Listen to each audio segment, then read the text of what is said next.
Paramashivoham.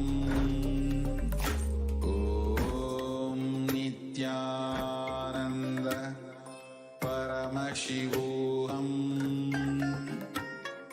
Om Nithyananda Paramashivoham. Om Nithyananda Paramashivoham. Om Nithyananda Paramashivoham. Om Nithyananda Paramashivoham. Om Nithyananda Paramashivoham. Om Nithyananda Paramashivoham. Om Nithyananda Paramashivoham. Om Nithyananda Paramashivoham. Om Nithyananda Paramashivoham. Om Nithyananda Paramashivoham. Om Nithyananda Paramashivoham. Om Nithyananda Paramashivoham. Om Nithyananda Paramashivoham. Om Nithyananda is enlightenment ecosystem, literally enlightenment itself in your own home, wherever you are. Proper customized spiritual service helping you to complete with your life negativity, withdrawal from life, self-hatred, self-denial, self-doubt, so much of tiredness, laziness. We can support you aligning your diet, your attitude, your aptitude, your understanding about life. We can help you with everything.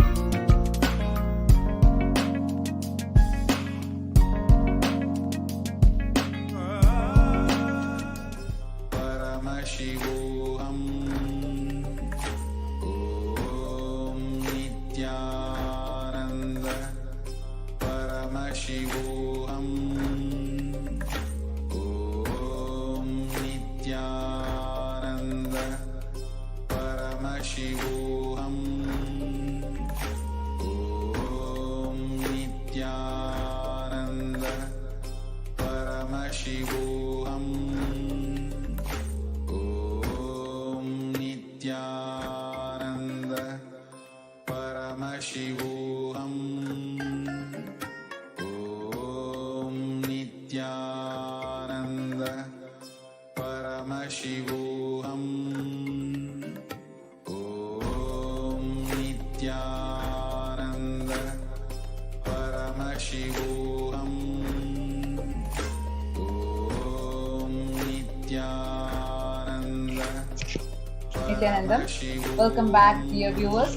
Now, as we were seeing, what are the different places that the most compassionate avatar, the Supreme Pontiff of Hinduism, Jagat Guru Mahasannidhanam, His Divine Holiness Bhagavan Sri Nithyananda Paramashivam, has opened up for the entire humanity to save themselves. So all of us can see here, these are the free COVID care centers opened across India. Adi Kailasa in Bidadi, Bangalore, Salem Adhinam, Tamil Nadu, Thiruvannamalai Adhinam, Tamil Nadu, Rajapalayam Adhinam in Tamil Nadu, Puduvai Adhinam in Puducherry, Pattanam Adhinam in Tamil Nadu, Siragapadi Adhinam in Tamil Nadu, Sripuram Adhinam in Hyderabad, Madurai Adinam in Tamil Nadu, Avathipalayam, Erode, Tamil Nadu, Hosur Adinam, Tamil Nadu, Baroda Adinam, Gujarat. So Kailasa rushes its aids to aid India as India finds itself on the verge of COVID-19 surge. Multiple free COVID care centers opened across India. Various social services offered during the pandemic in Kailasa's de facto spiritual embassies across India. Spiritual services offered during the pandemic in Kailasa's de facto spiritual embassies across India, and cosmic revelations on the global pandemic. So all these are the different efforts that the Supreme Pontiff of Hinduism has been taking as Kailasa rushes to aid India amidst this hour of dire need, where all the people, the different lives in India are just yearning for someone to save them. The free social services offered during this pandemic in the de facto embassies, de facto spiritual embassies across India include medical care. And you all know medical care that Swamiji is offering absolutely free of cost. Yes, amidst this time where really, literally the entire world is looking for something that is going to save them, where they feel like there's absolutely no other way out for this. People do not know, and especially when the hospital beds are becoming full and people do not have enough oxygen, people are not having access to medical services. The Supreme Pontiff of Hinduism, out of his utmost unconditional compassion, he has been offering medical care completely free of cost. It is available as allopathy, Ayurvedic, naturopathy, Siddha, and spiritual healing, and even homeopathy. So in all these different ways, the medicine is available for free. And infrastructure to accommodate thousands completely free of cost. And accommodation, this is something very important, even if you pay millions. It is something which is very difficult to get, which is accommodation for multi-layered quarantine. And even there's emergency ambulances, ICU on wheels, personal protective medical equipment, food security management for food banks, and organic farming. All these are happening absolutely free of cost. To everybody who is watching this, if you want to take a step to protect your lives, take a step to experience the protective and preventive care. Sign up now to save yourself from the pandemic world, which is affecting each and every one. To all those that want to join, that want to experience a multi-layered quarantine, kailasa.org/Kailasa Care is a link for you to register. Kailasa is providing, through this multi-layered quarantine, the Supreme Pontiff of Hinduism is extending various different opportunities to people, mainly focusing on giving a healthy, safe, happy ambience to be alive amidst this pandemic. And Kailasa's Department of Education is also providing academic as well as spiritual education for all the kids residing in Adi Kailasa Sarvagya Peetam and virtually for a number of kids through the e-Gurukul program. With more than 1 billion kids not having access to education in the midst of this global pandemic, Kailasa has taken both the spiritual and academic responsibility to enrich and provide these services. Again, you can join us. You can avail all these services completely free of cost. You can just sign up in kailasa.org/Kailasa. We have the spiritual routine, the yoga, Malakamba yoga, and all the spiritual practices offered absolutely free of cost for all the children physically that are coming and That's actually something amazing, because billions of kids right now, especially because of the pandemic, do not have access even to basic education. Actually, we all can see here and in the pictures as well how the kids, like Mata Tupriya just sharing, even while the basic education is not being available and it is a problem, here the Raja Vidya Gurukul completely focuses on providing the kid the best of education, the best of spiritual education, focusing on the conscious growth and the blossoming of the child. Here we all can see how the kids perform authentic homas, rituals, and we experience the results of the rituals as an experiential understanding to each and every one of us, learning the Shastras, Vedas, and Agamas, performing these rituals exactly as it is prescribed in the Hindu scriptures. These are the glimpses of the Homa performed by the Balasans brought up in the Raja Vidya Gurukul. Actually, now due to this pandemic, so many people are experiencing, so many kids are experiencing the mental breakdown. That's why if you see, the teenage suicide rate has peaked up. And people are going through a very tough time trying to cope up with studies, especially when given that it's online. There is no one to guide them for their values, for what principles they are supposed to stand for. And kids are finding, so children who are the hope for tomorrow are finding it very difficult to cope up with.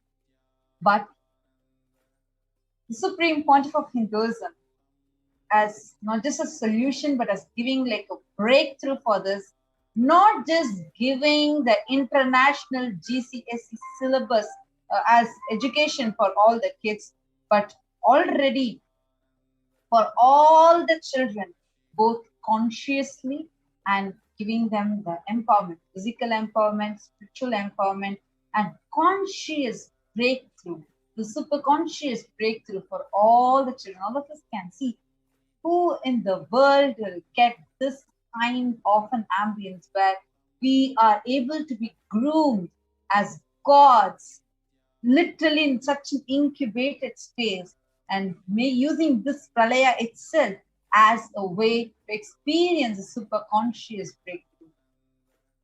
Free Annadhan happening, best organic sattvic diet. And we all can see even the Raja Vidya Gurukul that is happening. Even virtually kids are coming and studying. So actually, These are all the children of all the people who are joining us and who are quarantining, who are availing this service of multi-layered quarantine that Supreme Pontiff of Hinduism is offering completely free of charge. So actually, we did see the statistics of How you can become a part of this right now by signing up in this link, kailasa.org/Kailasa Care.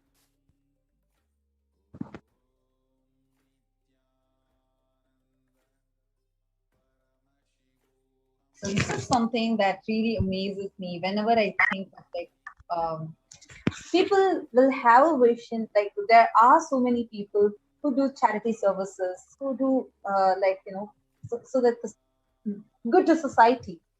But what Swamiji is doing something much, much more, much beyond what so many NGOs are striving to do, and even beyond their imagination. That's what Swamiji is. Actually, the word charity wouldn't do a justice to what the purpose of this is, because it's not a mere charity or a charitable activity, because Swamiji, as the Supreme Pontiff of Hinduism and as an avatar, has not just taken the spiritual responsibility for the conscious breakthrough of humanity, but in every level, socially, economically, in every level, Swamiji is extending various different steps, initiatives to give, just with the only agenda to keep the humanity alive during this pandemic. Today, there might be many places that there are so many people, there are so many organizations that are working, to take one step to protect people during this pandemic, maybe by distributing masks, maybe by, converting their stay into a hospital to provide beds for people. There are many people, many organizations that are taking such steps. But if there's one place which is purely thriving and flourishing and working tirelessly just with the only agenda to keep you alive, hale and healthy during this pandemic time, it is the Adi Kailasa, the supreme pontiff of Hinduism, by opening the door of Kailasa, by providing not just medical equipment, not just that, but one of the most scientific, as I should say, it's a clear science. The multi-layer quarantine is a clear science, a very scientific and a safe way to stay alive, to keep yourself alive during the pandemic. Actually, that is why you see the recent news that had come up, where many of the leaders were saying that home quarantine is actually not possible in India due to a range of reasons, and all of us might be aware of the news. So what the Supreme Pontiff of Hinduism is doing is something that is beyond our imagination itself. And seeing a lot of you who are joining us, Ma Bhaktivasya, yes, Nithyanandam, Ma Eva Anderson, Nithyanandam, Maitrik Patelaya, Nithyanandam, Naveen Nithyanandam, you're saying, I entered E-Kailasa. How to enroll you? Once you have entered the E-Kailasa, we also recommend you to stay tuned. Today we have a very, very powerful satsang, live Nithyananda satsang. Swami himself is going to be coming live, and he is going to be giving us all a very, very, very powerful message. So do not miss today's special Nithyananda satsang. And we have Ma Indra VK, Nithyanandam, Ma Nitya Dharmadarananda, Nithyanandam.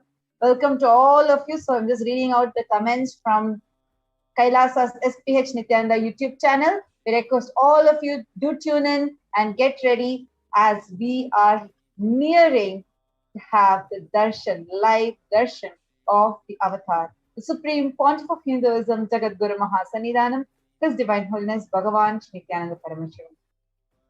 So amidst this global pandemic and going through the way whether you call it as a pralaya or you call it as this is a pandemic, or you're calling this literally people are calling this as the dark phase of their life, however you call it, but are you seeing what is actually happening outside versus what Swamiji is doing to humanity?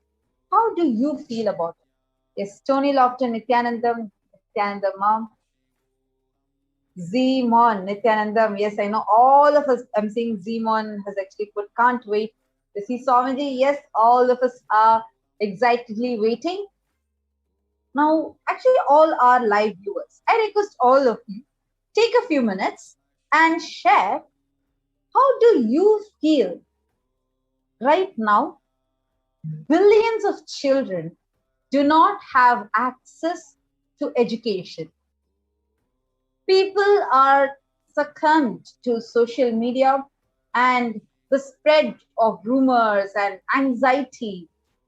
The social media itself is creating a false anxiety in people. People are not sure about their future. People are very insecure. And putting the kids through this kind of an insecurity, while all they have is access to the social media, this is what they see and this is what they are getting. And the way their life itself is so, the current situation of the children, the suicide rates are increasing. This is what is happening on one side. While on the other hand, Swamiji is giving the best education of the outer world, completely free of charge. Best education of the inner world, completely free of charge, along with the most organic, sattvic, pure food, completely free. And of course, accommodation, the best multi-layered quarantine accommodation with free medical service, everything for free. How do you feel about these two? When you see these two, what is it that is happening inside you? Do take a few minutes and do share with us. You all can just comment in the YouTube comment section and share with us. How do you feel about this? When you see this difference, what is it that is occurring to you? And even if you want to add, like you have some real life occurrences where you see your own child behaving differently, or you see that she is going through some down at this time, her whole face is literally like going in a down just because of this whole pandemic and or being bullied in school, things like that. You can share all those things with us in the comment section of the YouTube chat. So go to Kailasa's HDH Nithyananda YouTube chat, and in the live chat, do share with us. Esma Paramashivoham Nithyanandam. So seeing, okay, all the people that are able to become a member of our YouTube channel, all of you will be able to comment.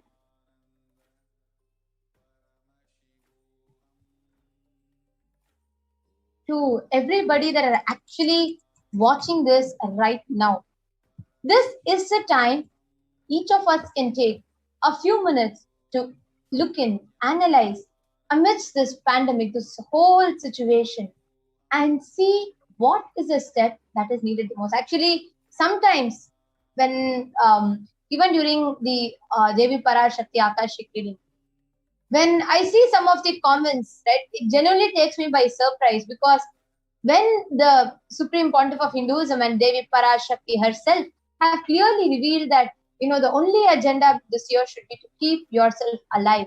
And there's all these fungus spreading and so many infections, so many deaths that are happening. Still, unfortunately, there are some of us who still look for, maybe there are so many situations that might push us to, still continuing to be looking for travel, looking for starting a business, or looking for going somewhere.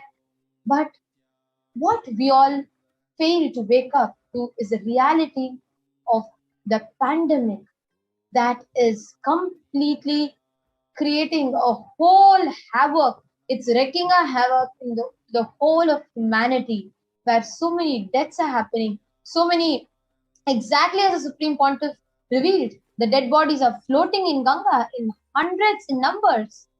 So it is all not even a far from reality that we are talking about, or some future, the possible future that we are talking about. No, it is a reality that is happening in front of our eyes, that's being brought forth to us. What can we do at this time? The only thing, the most important thing that we can do is to keep ourselves alive. To focus on only being alive, only staying alive first, to be able to take your next breath without having to go through the pandemic. That is what is important. And we also saw how... And for everybody that are watching this, if there's a step that you can take, the most important is to keep yourself alive. So each of you can go ahead and share with us in the comment section. How do you feel about this whole pandemic, the whole quarantine that the Supreme Pontiff of Hinduism has opened up? And Nithyanandam, Rimal, okay, Meenakshi, Muthiya, Rimal Vaskar, Ruchila Pant, Shiva, and Kailasa's Soumya, Debbie Schiller, Violet Sunora, Narala Bobby, and Beena Bulai, Anouch K. Lot of you who are joining. Rajesh, Suki, Govindan, welcome to all of you. Nithyanandam, and welcome to all of you. And P. Gill, Nithyanandam, Eva Anderson, Nithyanandam, Zimon is saying, Swamiji said in the past that most important quality to be transmitted to the children is the confidence that they can learn everything online with sincerity, and that the modern education system is already redundant and only infusing anxiety and self-doubt in children. Absolutely. Actually, do you remember we even had this thing called Google Intelligence, where we are trained into researching. Actually, that's thank you, Zimon, for bringing this up. This is actually a very interesting topic, because the way how we learn in Gurukul is like The Google confidence. the Google confidence, it's Google confidence, how we learn is along with power manifestation and Google confidence, where we are not taught to only by heart things. That's not how we learn. Instead, let's say I take a book and I want to learn more about it. It's a new book that I get.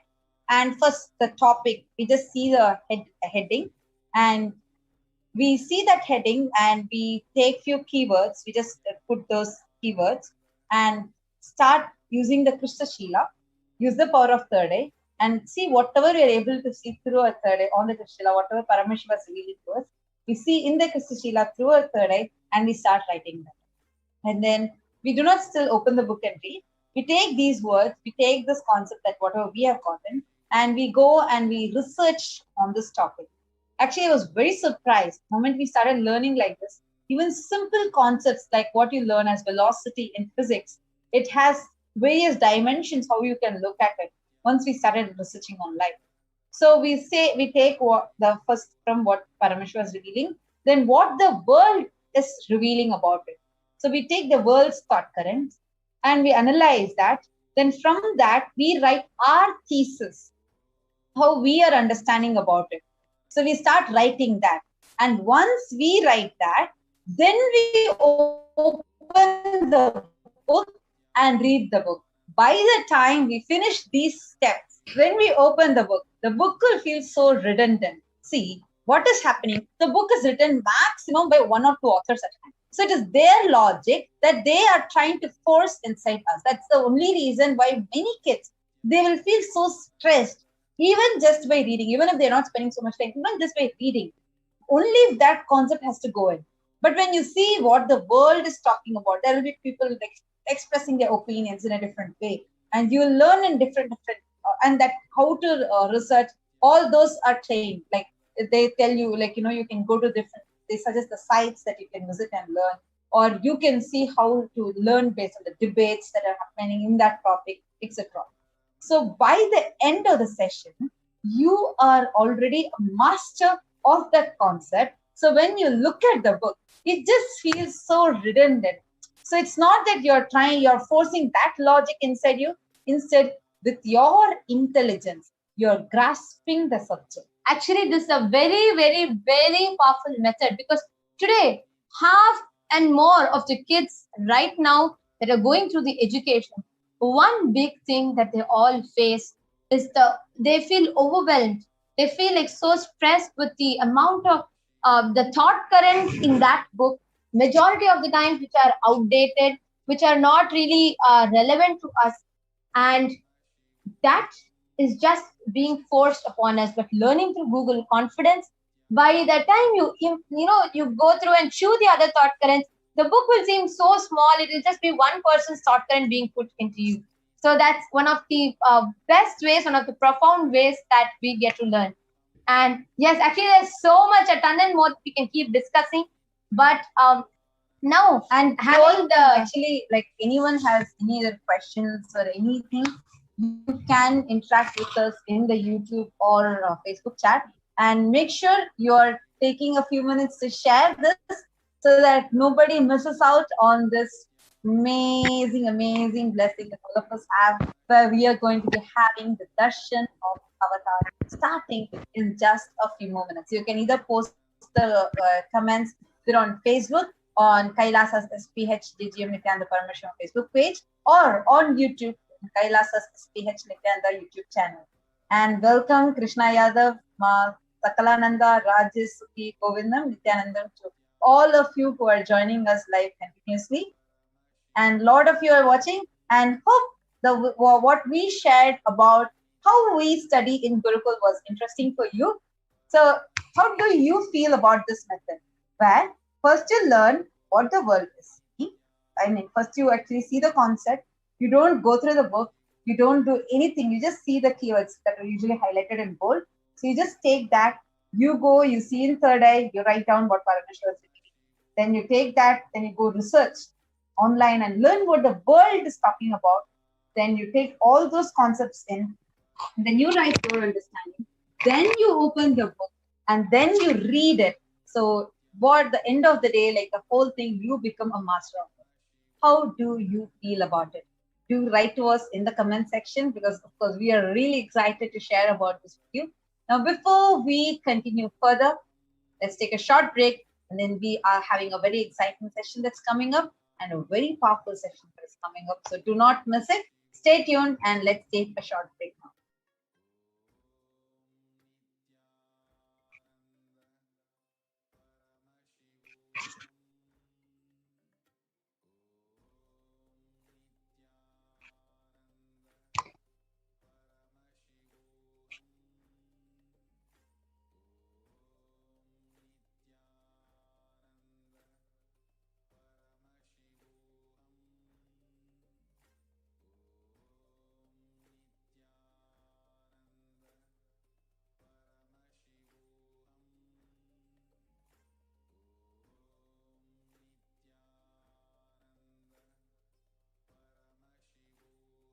Sorry for the technical glitch.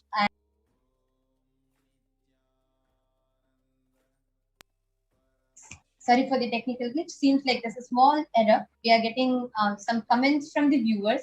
Yes.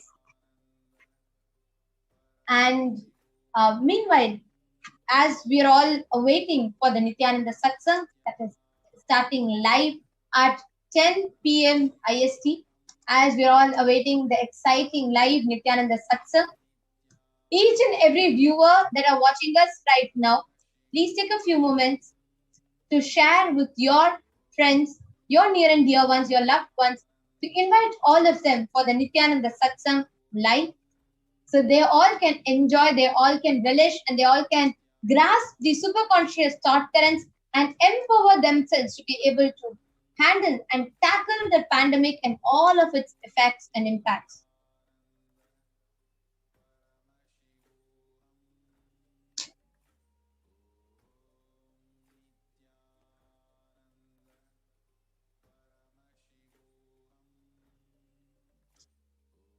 So you all can take a few minutes.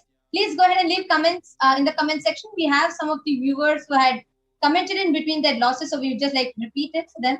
Okay, Ma Prabjot Gil is saying you guys are so full of it. Thank you, Ma. You can write to us about the education system. How was it inspiring you? And yes, Jambulingam Shanmugam has shared what they call modern education. It is like fast food. Our ancient civilization, ancient knowledge, civilization, traditional civilization, lifestyle of Gurukul is transformation. Cosmic archives and Paramashiva science, the Guru Sishya Parampara, the incarnation, Rama and Krishna, they study in Gurukul only. Such a beautiful Absolutely, point. yeah. Actually, when you say about this, I remember once Swamiji was quoting, I actually never perceived it like that, like cognize it like that till Swamiji had shared so. Swamiji is explaining, if you see in Mahabharata, all the Pancha Pandavas and the Kauravas, the 100 Kauravas, all the 105 of them studied in the same Gurukul under Dronacharya only. But each of them excelled in their own dimensions. Bhima and Duryodhana excelled in mace, whereas Arjuna excelled in bow and arrow, whereas Yudhishthira excelled in spear. Each of them excelled in different dimensions, even though all of them studied in the Gurukul only. Now, and that time it was Dronacharya. Now we have an avatar himself who has come down. So it will not just be like a breakthrough in the level of skills, but what Swamiji is making us do is having a super conscious breakthrough. So literally as new species, Swamiji is evolving each of the palasas. Giving this absolutely free of cost to humanity is something just unfathomable. Meena B has also joined. Yes, Nithyanandam. Welcome to all those who are joining us continuously.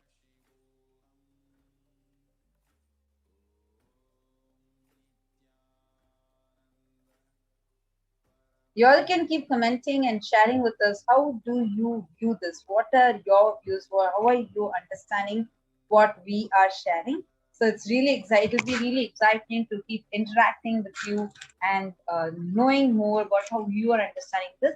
Even on Twitter, you can interact with us using the hashtag Nithyananda. Make sure you are sharing this YouTube link and to all your friends and families and even the people whom you don't know, because you never know, especially the earthquake that are happening, the hurricanes that are happening, or so many tough things that people are going through. And people are going through really hard times right now.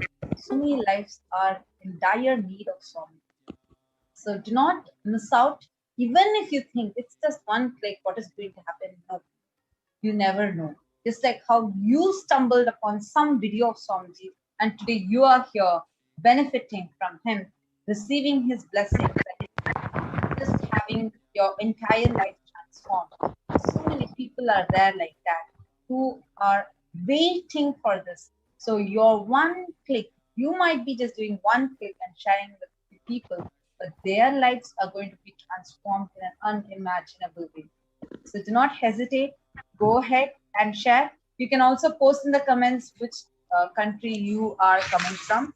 So we'll also be able to see who all we have and which country you are coming from.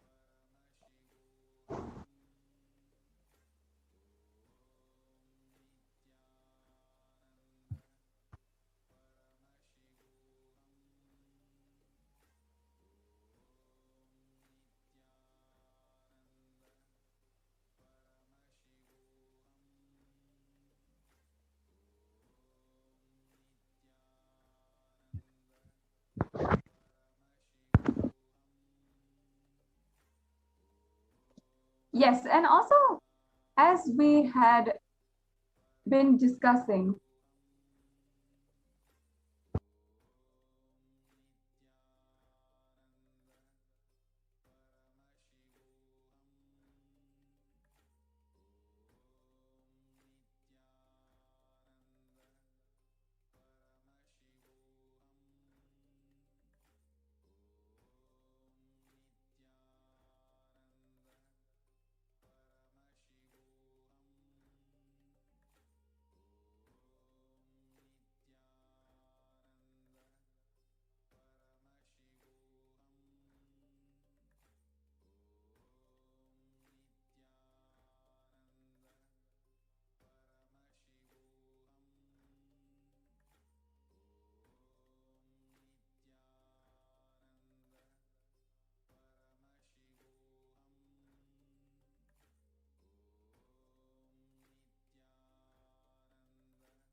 Sorry for the Apologies technical. glitch. Hope all of you can hear us now. Yes. I'm seeing a lot more comments that are flooding in. It's really actually very exciting to see so many comments, so many of you participating, and that's really And nice. actually, it's amazing moreover, it's amazing to see how many of us are now waking up to the reality, right from this whole time phase of the pandemic, even the pre-pandemic, the very recent past. Many of us are becoming more aware of, changing our lifestyle into, becoming vegan, healthy, even having shifts in education. Many of us, like Swamiji had told in one of the satsangs, that world will be consumed so much by tiredness and boredom that will push people to wake up, to look for something different. And that time is where people will turn to look in, to look for a conscious breakthrough. And I feel that is what is happening. Okay, so we have a lot more people commenting. Zimon is saying there she's from Germany. That's wonderful. Great to have you, Nithyanandam. Welcome. And Prabjot Gill is sharing. I actually didn't know how to read until I got to high school. Not much focus was given. Even in high school, when they finally learned that I was having troubles and they had to assess me, didn't do much except for put some kind of books in front of me. But overall experience could have been better. There was a lot of mental struggles and other events were happening in my life. But now I met Swamiji. I hope if I ever have to study again or do anything in a school, let it be for Swamiji. So beautiful, Ma. Actually, you should say, let it be in Swamiji's Gurukul, because nowhere else in the world you'll get something like that. Actually, Swamiji told, if I have to come down again, I will be born as a Balasant in Nithyananda Gurukul. Because Gurukul is providing a golden childhood to the children. Because right now, anywhere, you are put into a mold. And it is like, an elephant, a giraffe, an ant, a fish, a monkey, all of them are given the same exam of climbing a tree. And just because a monkey only can do it, an elephant being labeled as a failure doesn't make sense, because its strength is not being discovered. Nithyananda Gurukul is where each individual becomes a peerless specialist in his excelling and pioneering in his abilities, capabilities to discover the multifarious possibilities that exist in us. And the best part is all of us are given exposure to every dimension. We are taught to dress up the deities, alankar, rituals, yoga, puja, website building, some excelling in the, even in the software in terms of, learning social media, or how we learn, research and study science, and how we can travel if we love that, and how be it conducting courses, developing courses, organizing programs, managing events. There is so many things like these. And how each of us are given exposure to all of these. We are taught about how to build temples, how to learn agamas, how to study Sanskrit, how to conduct courses. Each of us are given exposure into these. So what then happens is all of us learn and we blossom in each and every dimension. Most importantly, what is prioritized is our conscious growth. What is prioritized is our conscious understanding, the superconscious breakthrough. Actually, we have a meme that I just pulled out. All of us can see. This is the meme where whenever I remember modern education, this is the meme I would remember, because this is how exactly the modern education is. All the animals are lined up, elephant or a monkey, a penguin and a fish and a goat, like all of them are lined up. And the examiner says, for a fair selection, everybody has to take the same exam. Please climb the tree. This is exactly summing up modern education for us. Come on, just because the examiner is saying this, elephant cannot feel that it is powerless. But that is what is happening today. All the children feel powerless about themselves. Why? Because the same thing, there's only one standard. That's just one. Everybody needs to fit into that mold. If you don't fit, you're useless.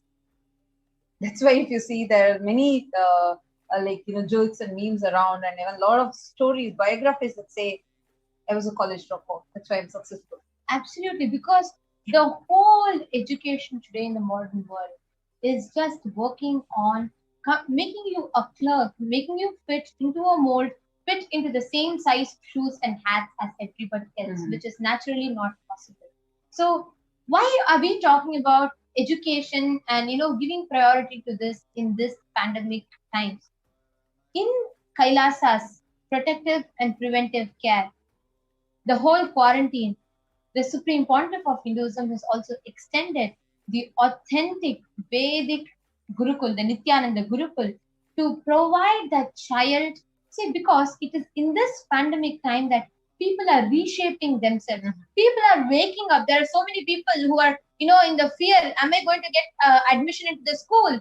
Or am I going to be able to study? 1 year, there's a whole gap year. How am I going to be able to catch up? There's so much that people put themselves through. There's so much that people are going through, and this is the time many of them are taking a pause, taking a breather to see, okay, let's see what is happening. What is all this? Let me sort my life out. At least this time, let us all sort out in the intelligent way. Sort it out in the most practical, most intelligent, the most efficient way. Actually, we have a lot more people who have joined us. And Tirumalai Selvi Nithyanandam, Kailasa's Piotr Varsha Nithyanandam, Pankaj Shrestha Nithyanandam, Alicia Morrissey, Ma Shweta Nithyanandam to all of you. Shravanti Narasammal is sharing. Wow, true education gives us insight. Absolutely, Ma. Actually, the true education is what is really needed. Only with the true education, you can actually reshape the future. Amma, Meena is sharing. Amma, yep, you guys are doing a great, super wonderful pre-satsang educational for everyone. Thanks to Swamiji and the Sangha. Actually, all these are revelations by Swamiji Ma. And today, what satsang we are going to be having is going to be really, really powerful. Swamiji has been talking about how to have the conscious sovereignty inside all of us, how to reclaim the conscious sovereignty. But unfortunately, the education system outside is only training the children to lose their conscious sovereignty and to be fitting them into a particular mold as per how the society expects. And unfortunately, that's just one mold, and everybody are forced to fit into that. If they don't fit into that, they're outcast. They don't belong to it. They are kept away, they're discriminated, or they are put down. So that is what is actually happening in today's world.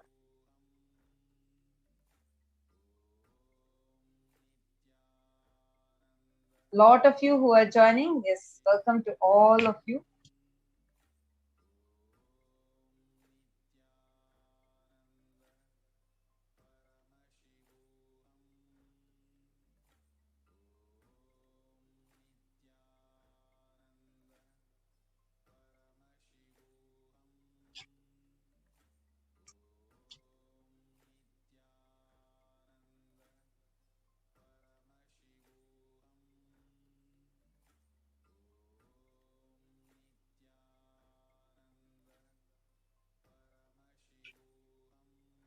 Yes, we are having many of you commenting. We are just looking at the comments that are flooding in. Now, what is a step that we can take to each and every one of you that are watching this? If you are in India, if you are in the Southeast Asian zones, and if you are facing the pandemic, please understand the step that you can take to protect, to prevent yourself from facing the whole pandemic is to stay in the multi-layered quarantine. So you all can sign up at the link kailasa.org/Kailasa care. Please take a few minutes to sign up.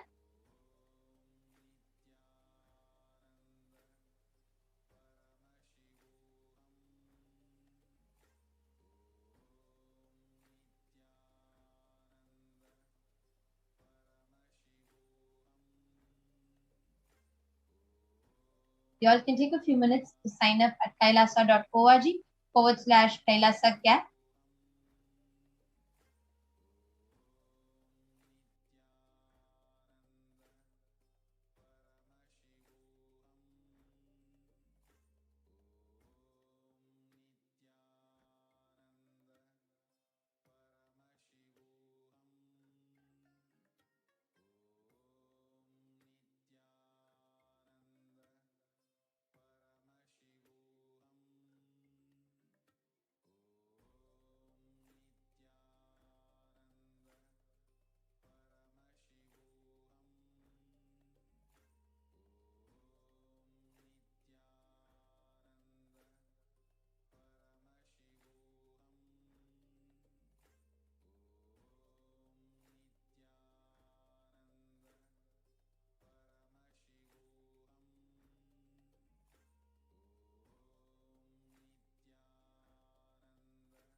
If you are interested in enlightenment, we will immediately bring this to you.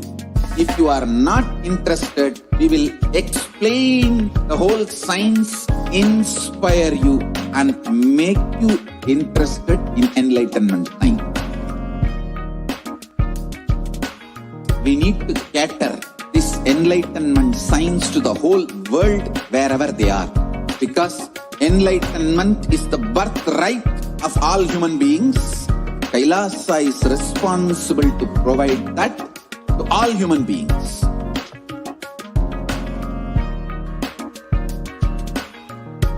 Kailasa is the totality of the knowledge I received from my gurus and practice manifested in my life, perfected by teaching millions of people from all cultures, time zones, backgrounds, genders, nationality, race, from every creed.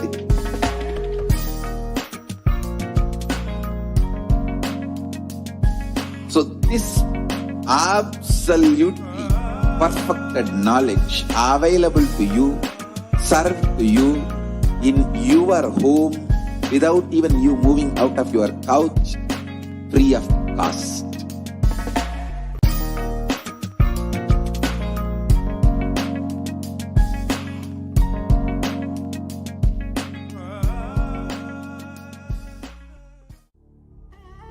What I mean by the word Kailasa, listen intensely. Enlightenment ecosystem, literally enlightenment itself, in your own home, wherever you are. If you cannot come to Kailasa, it's okay. Kailasa can come to you. Kailasa coming to you is Kailasa.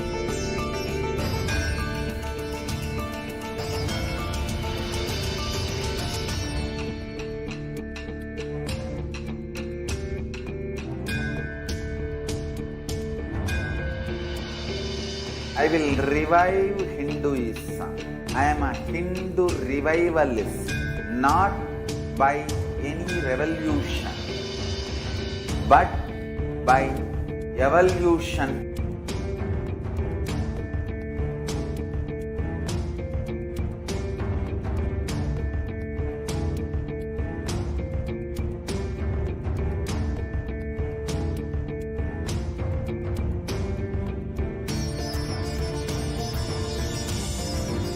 And setting model communities.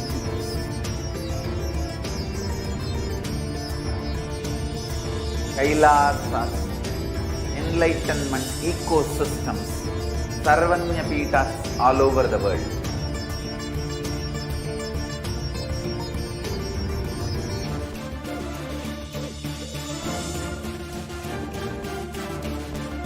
All powerful cognition, knowledge, only when you live power manifestation and possibilities manifestation happens. It's a fundamental truth.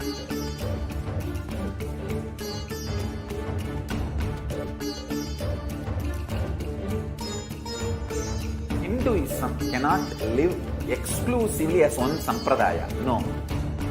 All sampradayas of Hinduism is an ecosystem.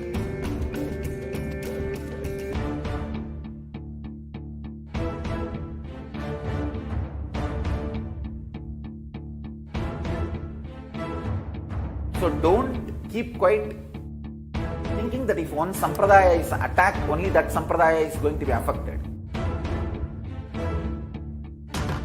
All of us are ecosystems.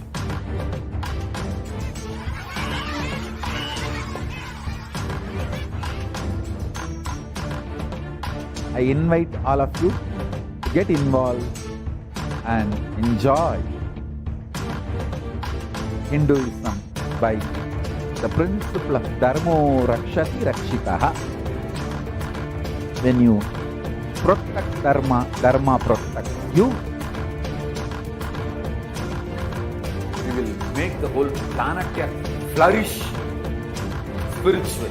The spiritual prosperity will happen to the whole planet. We all have to coexist together.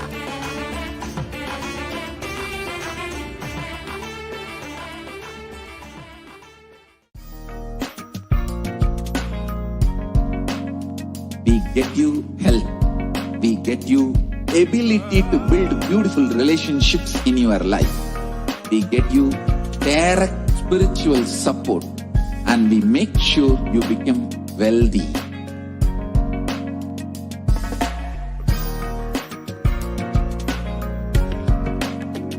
We won't stop giving you just good life. We will literally not stop till you live enlightened life. Manifesting the state of Paramashiva, space of Paramashiva, powers of Paramashiva, being of Paramashiva.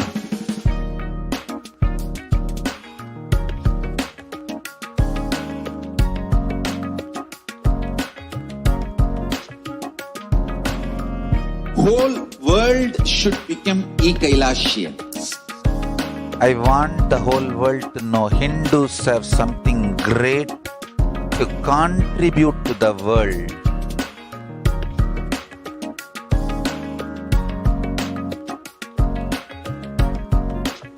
We have something great to contribute to the world. Let us do that.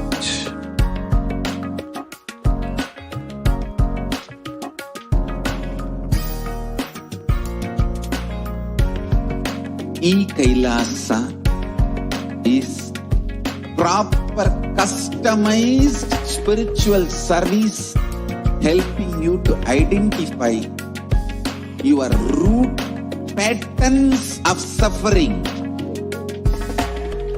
We have perfected the science of helping every individual from every cultural, religious, nationality background.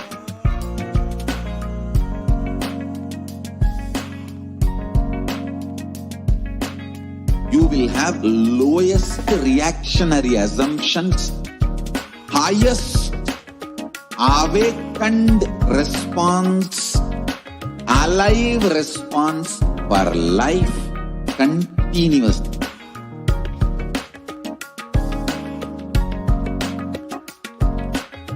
Kailasa is enlightenment ecosystem, literally enlightenment itself in your own home, wherever you are. Proper customized spiritual service helping you to complete with your life negativity. Withdrawal from life, self-hatred, self-denial, self-doubt, so much of tiredness, laziness. We can support you aligning your diet, your attitude, your aptitude, your understanding about life. We can help you with everything.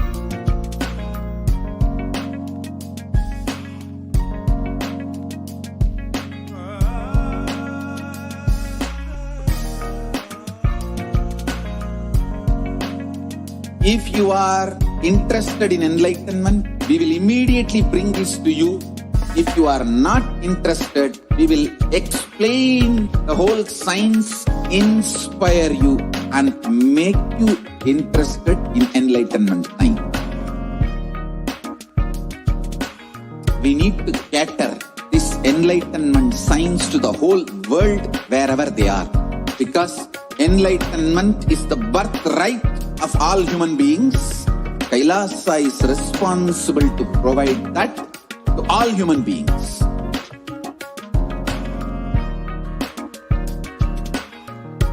Kailasa is the totality of the knowledge I received from my gurus and practice manifested in my life, perfected by teaching millions of people from all cultures, time zones, backgrounds, genders, nationality, race, from every creed.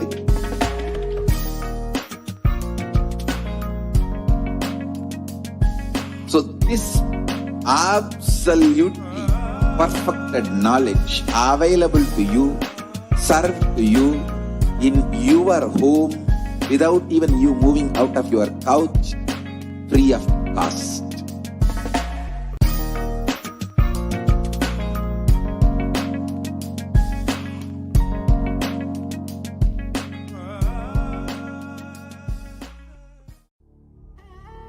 What I mean by the word Kailasa, listen intensely.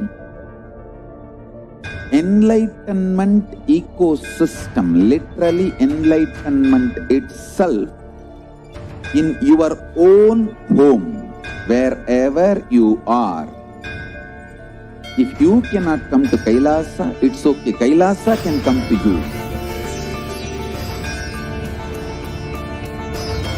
Kailasa coming to you is Kailasa.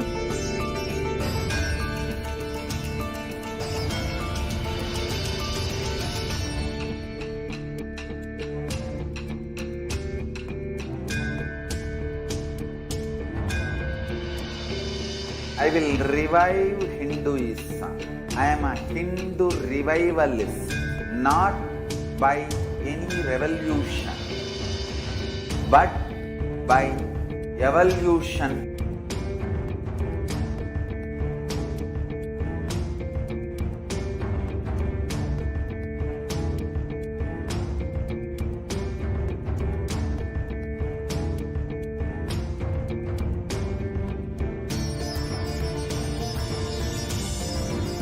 And setting model community.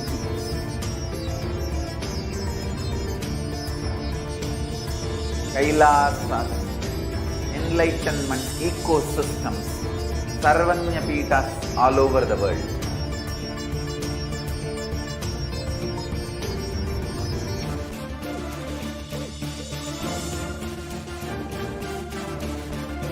All powerful cognition, knowledge, only when you live, power manifestation and possibilities manifestation happens.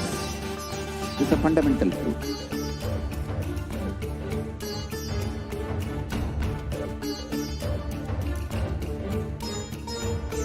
Hinduism cannot live exclusively.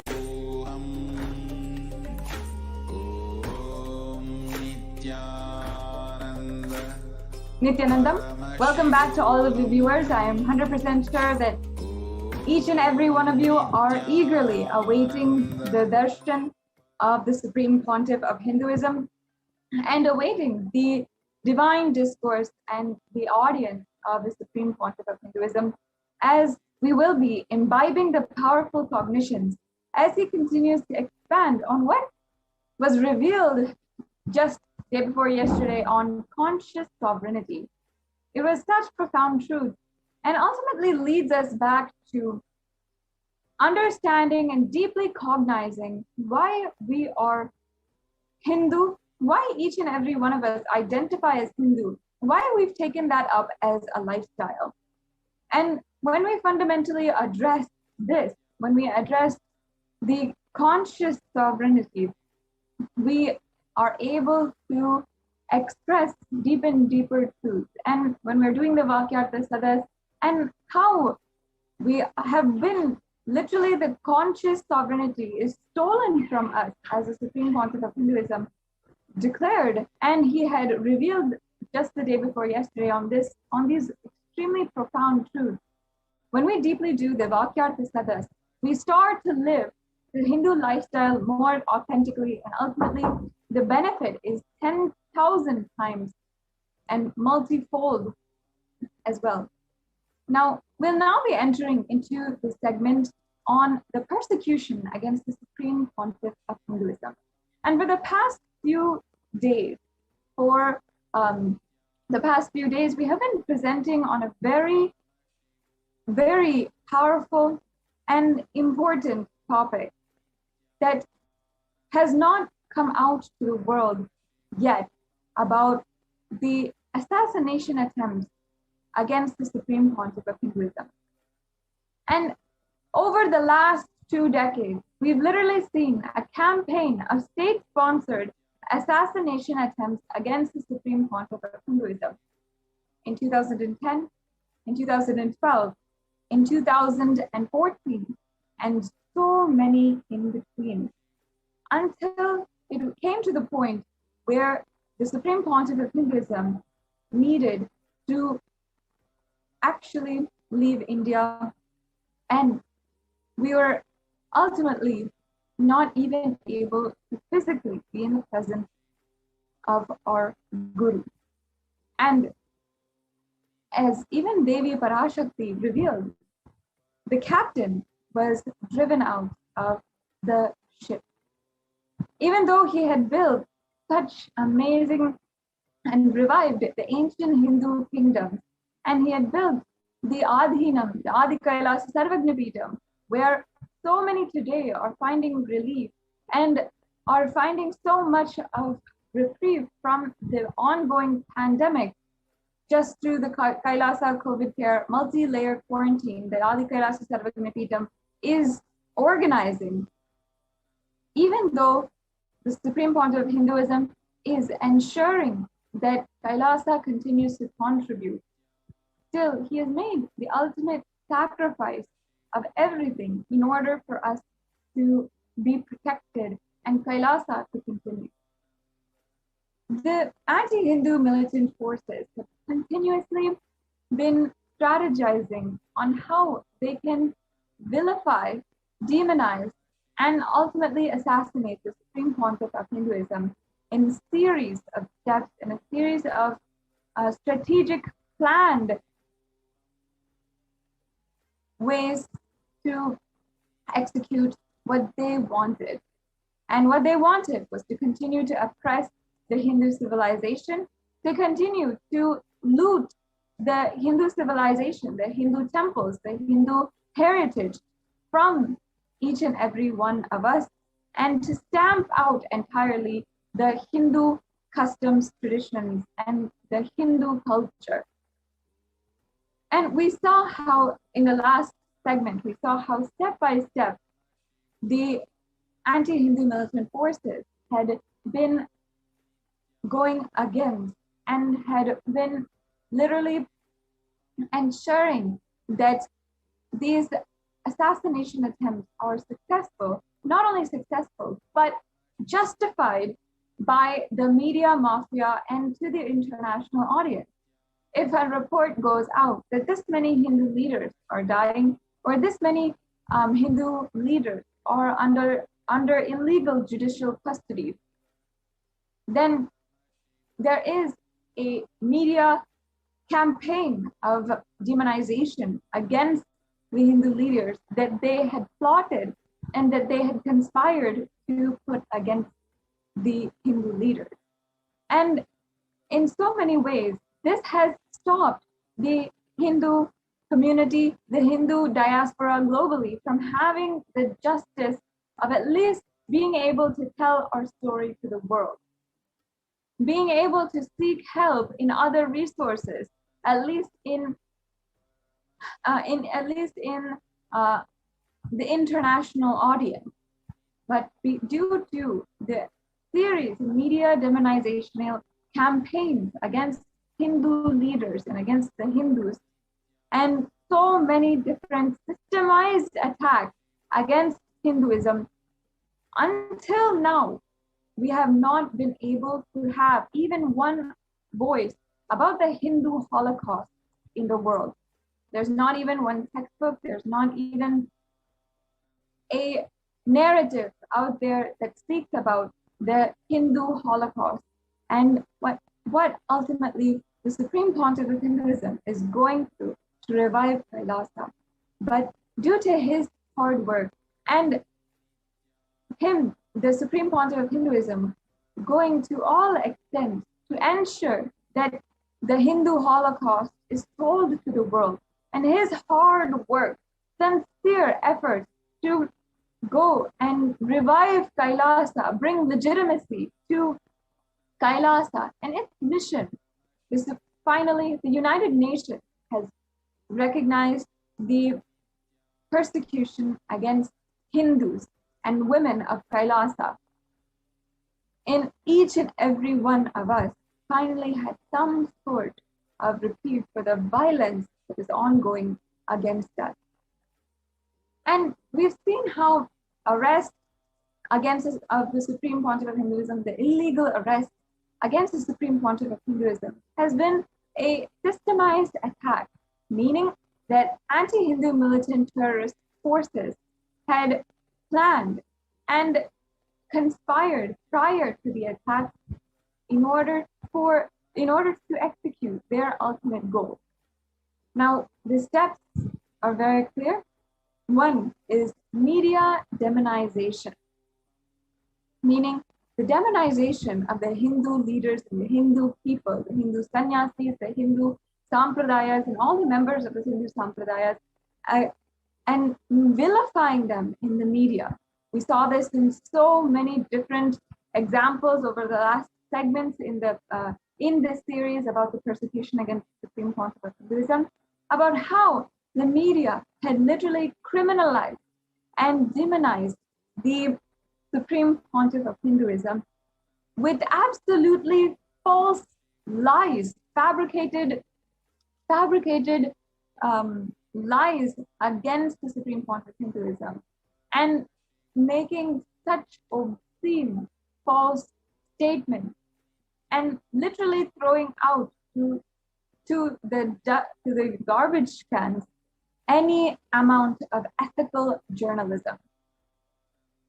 And in the way that they did this, literally spreading so many lies, making up and planting the evidence that they were then broadcasting in the media as legitimate, and using the entire situation, twisting the entire situation and manipulating, even such that the victims of the entire attack were arrested and illegally arrested, were confined and unable to even seek justice. And in this way, when the media had demonized Hindu leaders, after that, the next step that the anti-Hindu militant forces do is to execute mob violence with authorities in being complacent to this mob violence. One example that I can say is the Palghar incident that happened last year that devastated Hindus across the world, and how the police were entirely complacent to the murders of 2 Hindu sadhus by a mob. The third step that the anti-Hindu militant forces do is ensure that there's no legal recourse. And by executing a staged mob against the Hindu sannyasis, they ensure that there's no one who can be held accountable for the actions and the actions of violence against Hindu sannyasis. Finally, again, what the anti-Hindu militant forces do is use the strategy of media demonization after the incidents of mob violence against them, and after even the mob has lynched the Hindu sannyasis, to pose as if, to manipulate the entire story as if out of hatred, public hatred, they had killed and brutally assaulted a thief or a person who is less than even human being. They do this process of dehumanization in the media, literally demonizing, vilifying good people, the victims of the entire story, in order to further justify subsequent attacks and assassination attempts against Hindus and Hindu leaders. We've seen this in so many different cases. And against the Supreme Pontiff of Hinduism specifically, again and again, the same strategy being used. And unfortunately, what was most devastating for especially all of us Kailasians across the world is how we have seen how the Supreme Pontiff of Hinduism was treated, abused in the hands of the mob and in the hands of so many violent people who were staged to be put there and to execute violence against the Supreme Pontiff of Hinduism. Now, today, the next segment, we'll be seeing and understanding the arrest of the Supreme Pontiff of Hinduism and the attacks against the Adi Kailasha Sarvajna Peetham and Kailasa, subsequently following the arrest in 2012. Some of the footage, the pictures and evidence that we have of the vile and dehumanizing treatment Supreme Pontiff of Hinduism and all the men, women, and children of Kailasa is extremely brutal, terrifying, and horrifying. And today, we also have Manitya Bhaktikananda Swami, who will be helping us understand what exactly happened in the attacks in 2012 and how the anti-Hindu militant terrorist forces had used these 4 stages: media demonization, mob violence with authority-clicity, and no legal recourse. And then the 4th stage, media demonization again, how this strategy is used against the Supreme Pontiff of Hinduism and ultimately Hinduism in its entirety. The Supreme Pontiff of Hinduism is the sole Hindu leader who has fought and brought to the international audience out of his intense, pure, hard work, the persecution against Hindus worldwide, and giving us platform, at least, to voice out what has been happening against Hindus.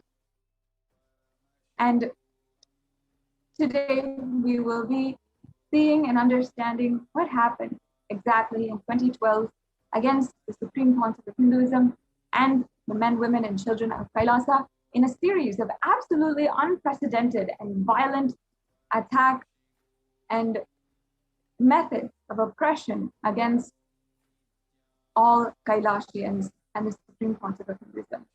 We'll be continuing on with this segment. I hope that you stay tuned and take a few minutes to share the link in the scroll below, as we are eagerly awaiting the presence of the Supreme Pontiff of Hinduism himself. Please take a few minutes to share the link in the scroll below of the report, which is displayed on the Human Rights Commission website for the United Nations, and where the Supreme Pontiff of Hinduism has been able to give each and every one of us Kailasians a voice and a platform to speak out about the crimes and violence done against Hindus. So we'll be right back with you in a few minutes. Please take a few minutes right now and share with as many people as possible about the UN recognition of the Supreme Pontiff of Hinduism and the persecution against it.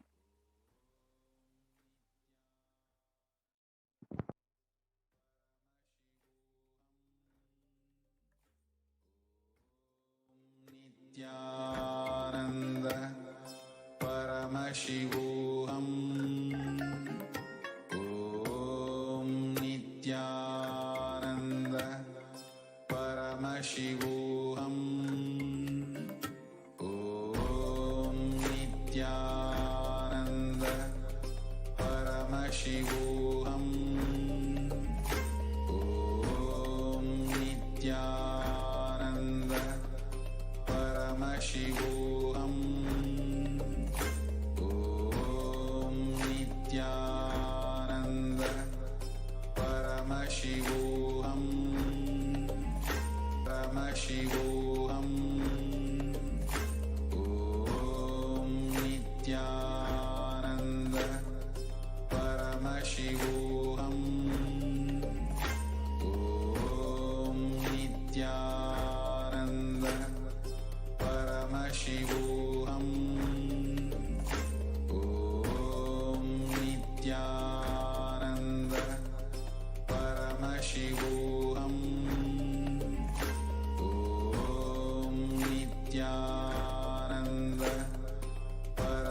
Paramashivoham. Om Nithyananda Paramashivoham. Om Nithyananda Paramashivoham. Om Nithyananda Paramashivoham. Om Nithyananda Paramashivoham. Om Nithyananda Paramashivoham.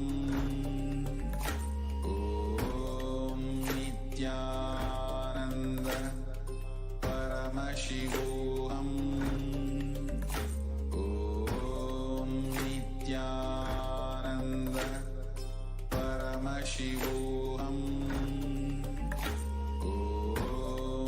Nithyananda Paramashivoham.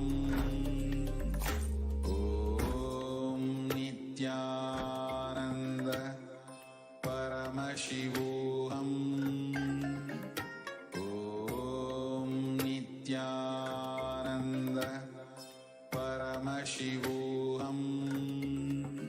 Om Nithyananda Paramashivoham. Om Nithyananda Paramashivoham. Om Nithyananda Paramashivoham. Om Nithyananda Paramashivoham. Om Nithyananda Paramashivoham. Om Nithyananda Paramashivoham. Om Nithyananda Paramashivoham. Om Nithyananda Paramashivoham.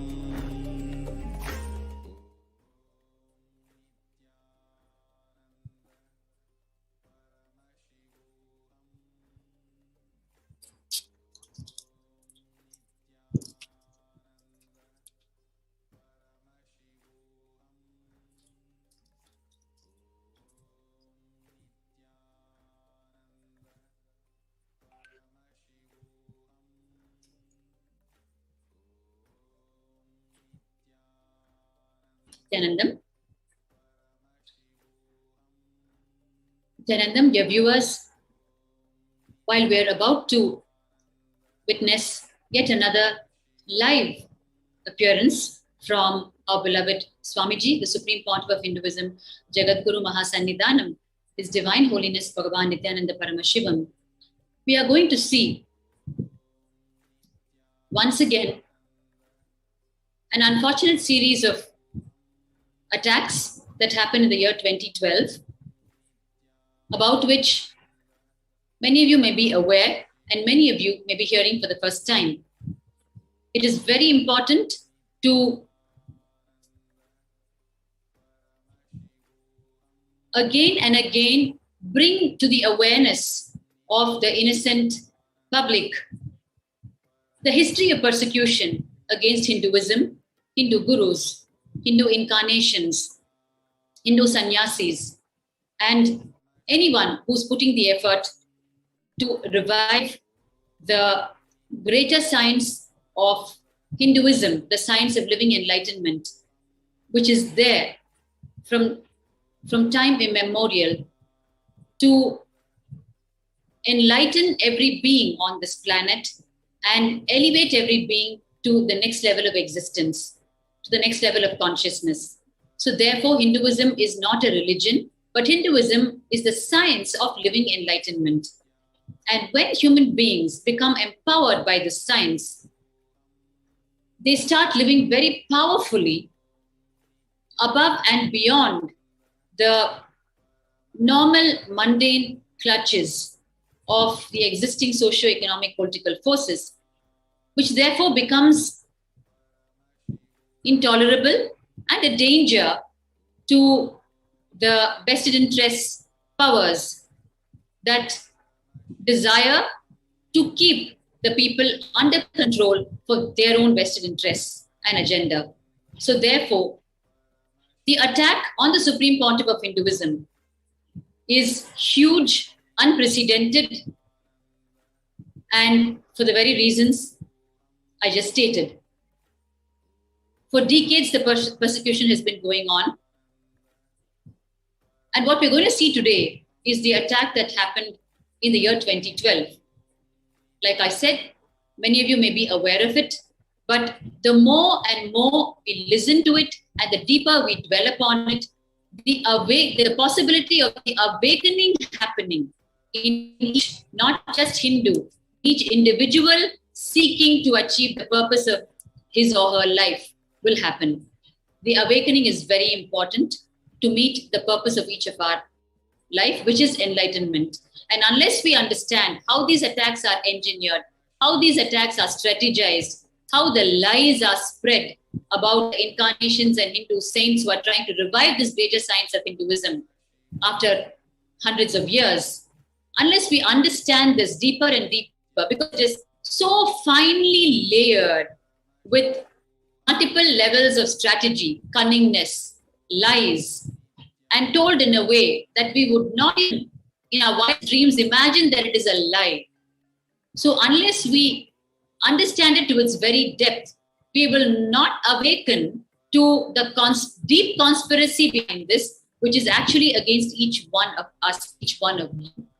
It is why repeatedly these attacks are being brought to your attention in its detail, so that we will wake up and be rid of the brainwashing that has happened over the years. From one side, the media mafia, and the other side, the vested interest forces. It is each one of you out there who's being robbed of your birthright, which is living enlightenment, which is the greater science of Hinduism. That is why it is important for each one of you, beyond religion, gender, race, culture, nationality, to wake up and take note of what has been happening and what is going on, especially in the context who is, as you all know, the single voice of Hinduism today that is fighting to reinstate and revive this greater science, and that has withstood decades of persecution. Just by understanding the persecution against him, you will wake up to your own life and achieve not just your outer world materialistic dreams, but you will achieve what you're not even aware of, which is the very purpose of you taking birth as human beings, the purpose which is living enlightenment, which is experiencing oneness with the cosmos, which is living as a power manifester, as Paramashiva himself. Today, we are all facing so many struggles in our life, which we don't need to face. The single solution to all our individual problems and the global problems is because of loss of the science of living enlightenment. And these incarnations, Paramashiva comes down as the incarnation again and again and again. And all the incarnations who have come, their only agenda is to reinstate the science and give you back your birthright, which is living enlightenment. Today, we're going to see the multi-pronged series of attacks that happened in the year 2012. As you all know, in the year 2010, the attack was direct on the physical body, the life of Swamiji, Bhagwan, Supreme Pontiff of Hinduism. And he escaped very narrowly. And every year after that, the attack was only stepped up. The attack was stepped up, and it came to a point where in the year 2018, he had to take the decision that if he has to complete the avataric mission for which he landed on the planet, then protecting mortal frame, his own body, becomes the foremost issue.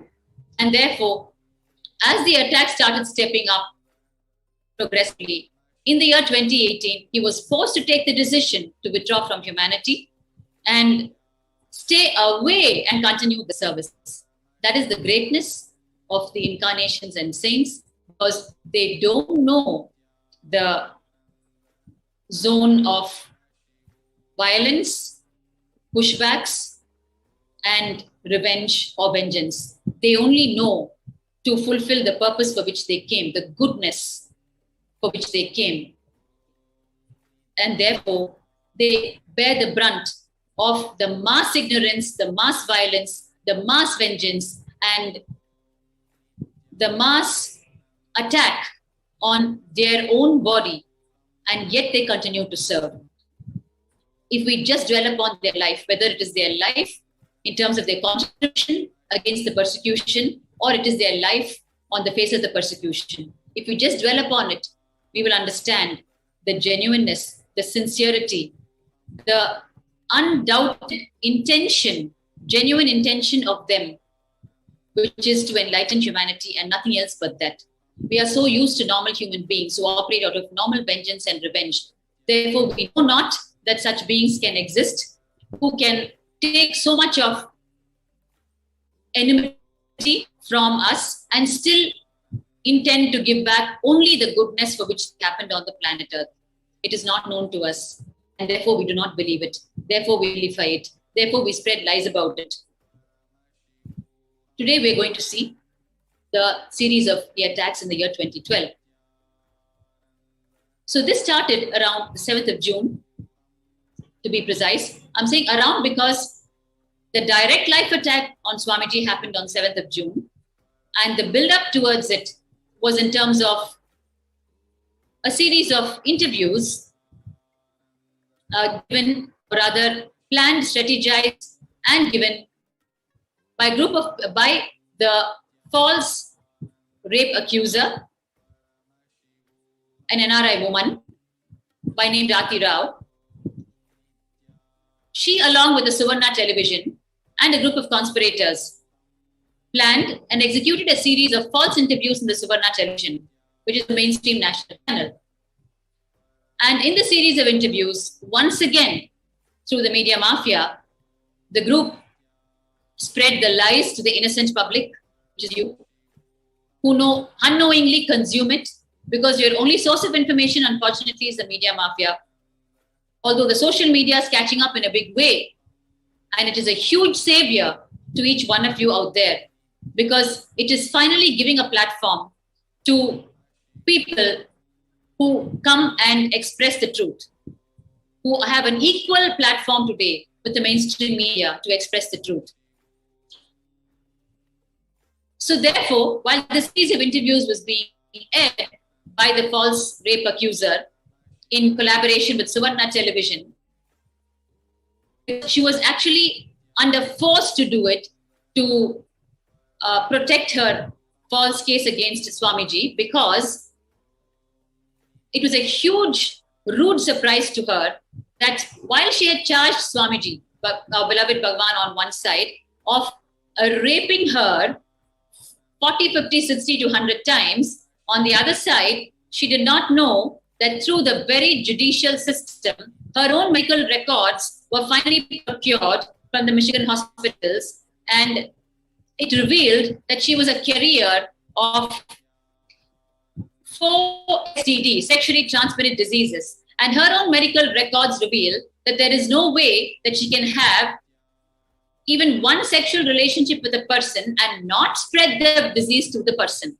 And here she has claimed 40, 50, 60, 100 instances of rape, and Swamiji's medical records are a clean till date. He has never been, never is a carrier of any such disease. And therefore, this was a clinching evidence that we had got, which was very important to be conveyed to the people, because just on the basis of this clinching evidence, the false rape charges against Swamiji could be dropped. And therefore, the press conference was called. You are seeing now in front of you the press conference that was convened to convey to each one of you out there actually about the clinching evidence that was got. But what happened when the press conference was convened was a huge, rude surprise to us. This individual you're seeing here is Ajit Hanuma Kanavar, who is one of the so-called reporters of Suvarna television. And he landed up with his henchmen on this press conference, carrying a cover with him, which we later discovered was an anthrax bomb package designed to destroy the life of Swamiji, the Supreme Pontiff of Hinduism. And very innocently, we were continuing with the press conference, not knowing that this huge mafia group was seated inside the hall, and that too in the front rows, ready to execute their plan of assassination just a few minutes after the press conference started. So the scene that is actually meeting your eye is Ajit Hanuma Kanavar, who stepped up a few minutes after the conference started and started advancing towards Swamiji with the package in his hand. And started accusing Swamiji falsely that he was evading a certain foreign summon and that he was there to deliver the summon, a reporter delivering a court summon, mind you. No end to the extent of the multi-pronged attack, the way it started. Therefore, when we suddenly woke up to what was going on, we rushed to him and stopped him from advancing towards Swamiji with the package in his hands. And we were requesting him to move out of the hall. But immediately his henchmen sprung into action and they started erupting with violence against not just the men, but against the women, sannyasis, and the female devotees who were present in the hall. After an hour almost of struggle, finally we managed to get Ajit to even move out of the hall. And by then it was all hell let loose inside the press conference hall, and we had to rush the Supreme Pontiff of Hinduism once again to safety. It was a rude shock to us. We just didn't know what was going on and what had landed on our heads one more time. And we finally managed to move him out of the hall, and we were frantically trying to contact the police on one side after enough damage had happened to person and property. And violation had happened to the female sannyasis in ways I need not even explain to you.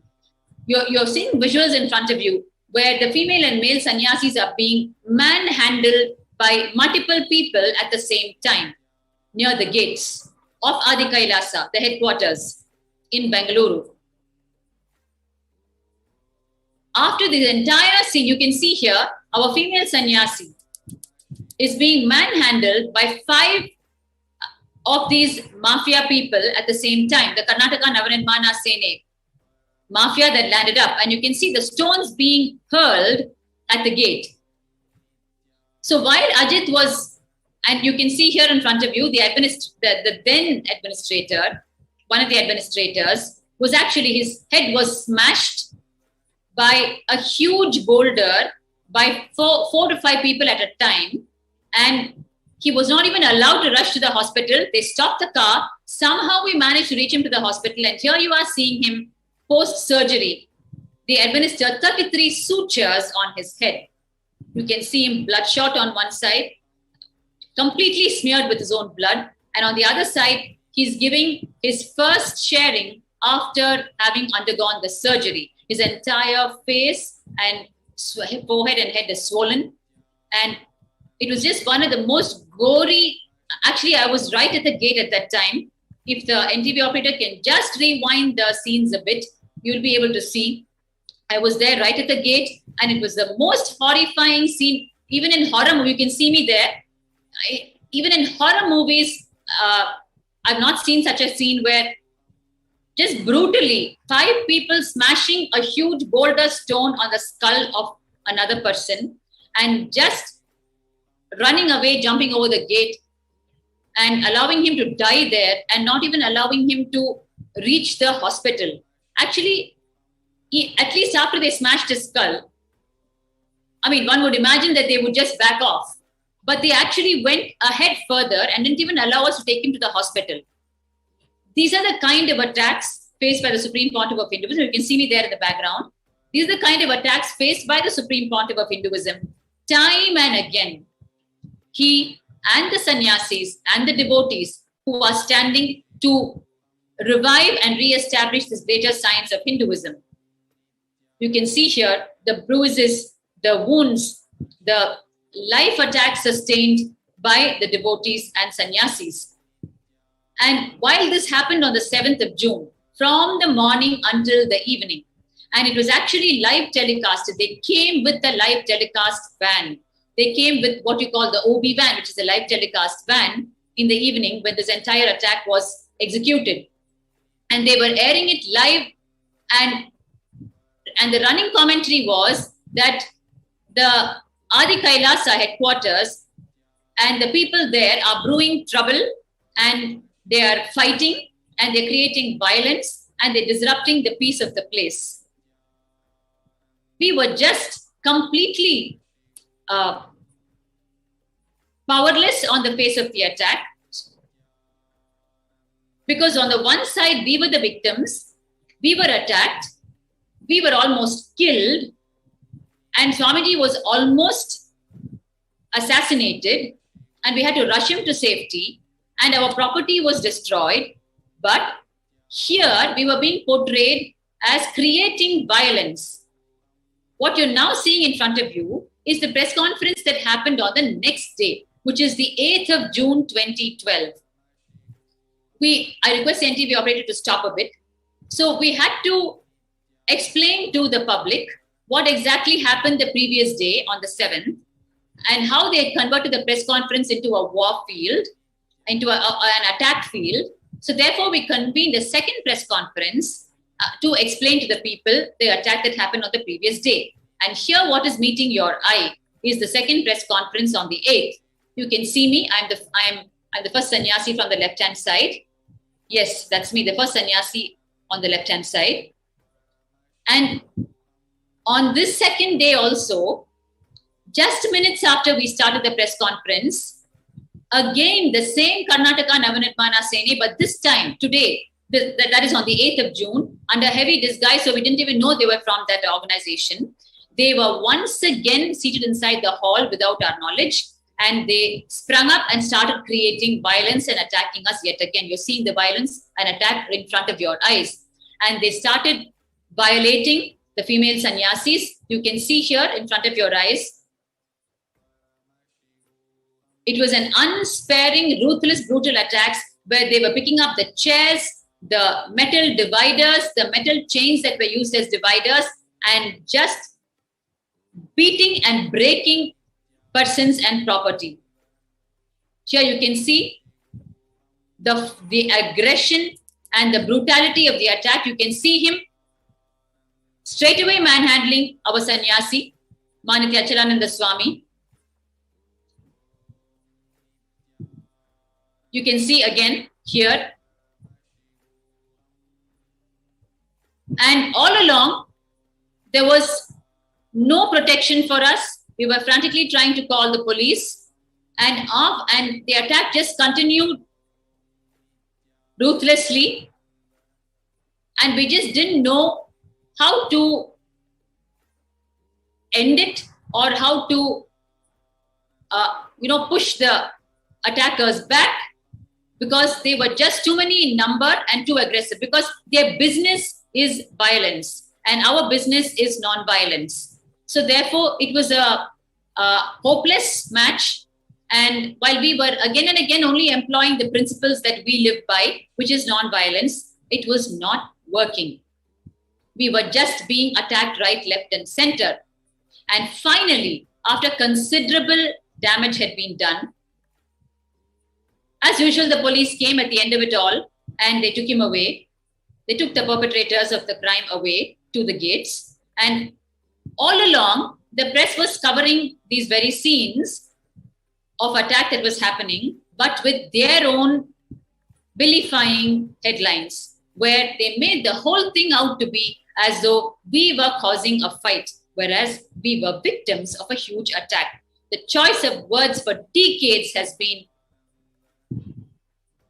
completely false and completely opposite to what exactly happens on the field.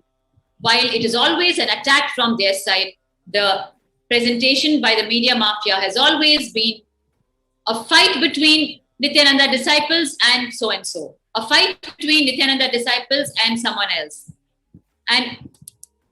And where is the platform for us to go and tell the real story?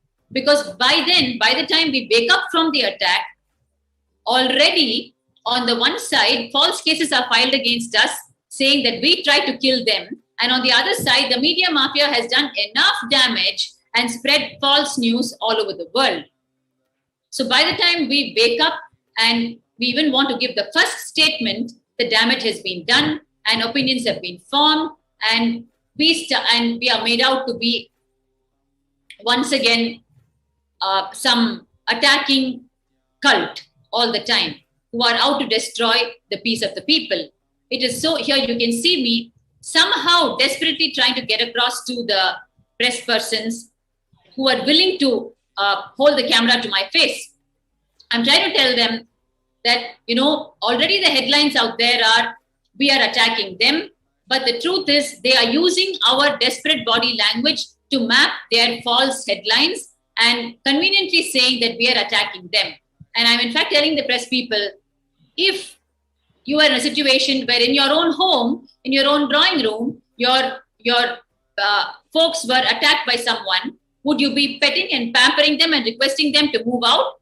Won't you at least bring in some kind of a desperate body language and shout at them to move out? Which is exactly what we were doing and the least that we could do. But the same thing was shown as though we were very aggressive and violent people, and as though we are all the time attacking, and as though we are out there just to cause trouble. I would just like to highlight one point that as you are sharing that people need to know. Yes. As you were sharing, the first day, the attack that happened, how the anthrax bomb was trying before on the SPH, directly an assassination attempt.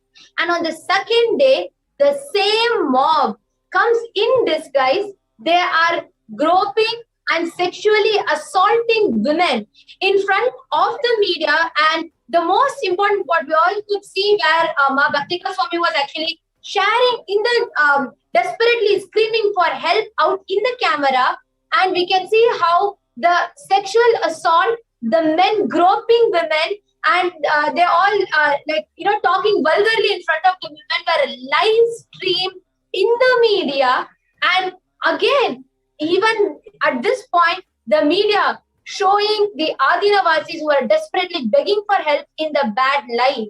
And here we can see how the attackers are hurling stones and they are just bombarding into the campus, destroying properties, assaulting women, physically mob lynching the sannyasis, very desperate to reach the supreme pontiff of Hinduism and directly attack. We can clearly see how the mob is climbing over the gate. What we can actually note here is that there are so many policemen who are standing there. There are so many policemen who are there waiting, and they are able to very clearly see that this mob is trying to get in, but they are getting in.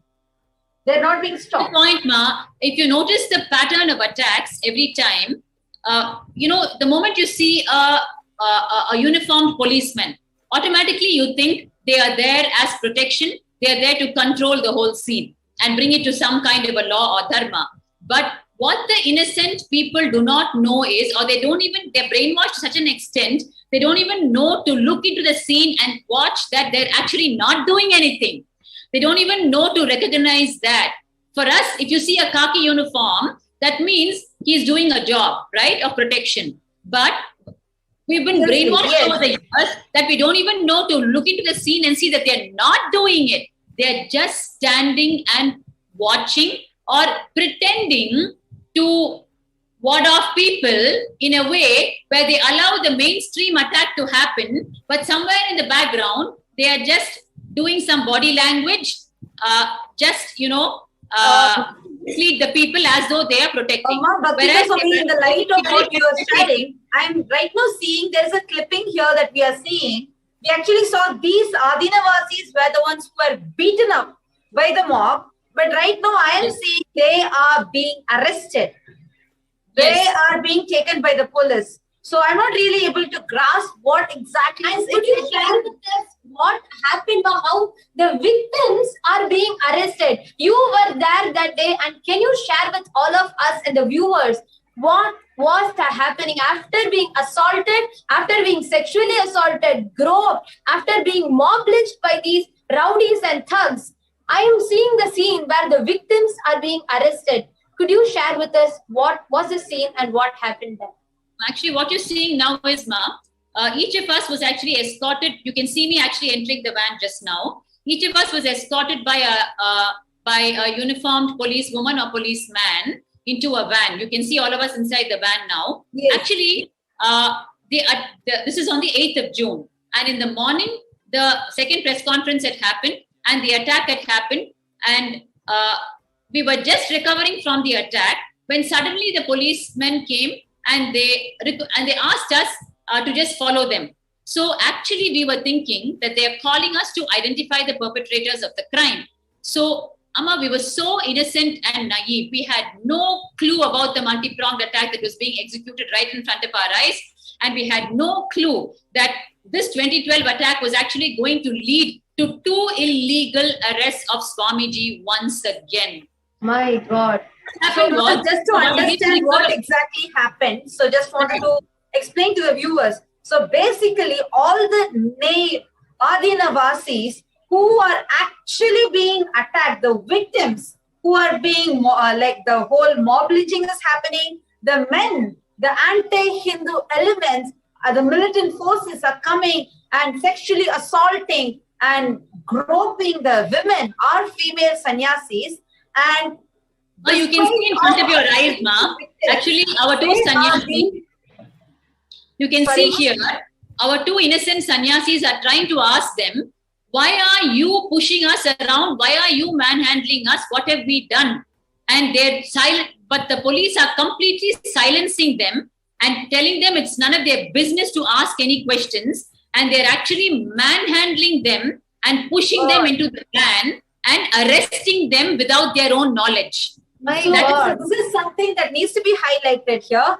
The victims, people who have been beaten up, who have been sexually assaulted, who have been mob lynched, the victims are being arrested by the police, whereas the mob, the people who are attacking, they are not even being brought near the van. What is happening? Actually, could you share with us, Ma, the details of what happened, how it happened, and the whole arrest? If you could share with us as being personally. So, like I told you, on the 8th morning, the second press conference, they had finished physically assaulting us and attacking us inside the press conference hall. And then we were just recovering from the attack when the police personnel came and asked us to follow them. And we thought we were going to identify the perpetrators of the crime. But then only later we realized, when they pushed all of us inside a van that was waiting, we realized that probably we are being arrested, right? We had no idea. We were like, why are they taking up so many of us in the van to go and identify? Just one person will do. And then only after we actually landed in the police station, we understood that we were being arrested. I mean, if I think back, Ma, how naive we were, how innocent we were. We just had no idea that such things could even happen today. And it's not about your innocence or being naive, because the police are expected to make sure that we are protected.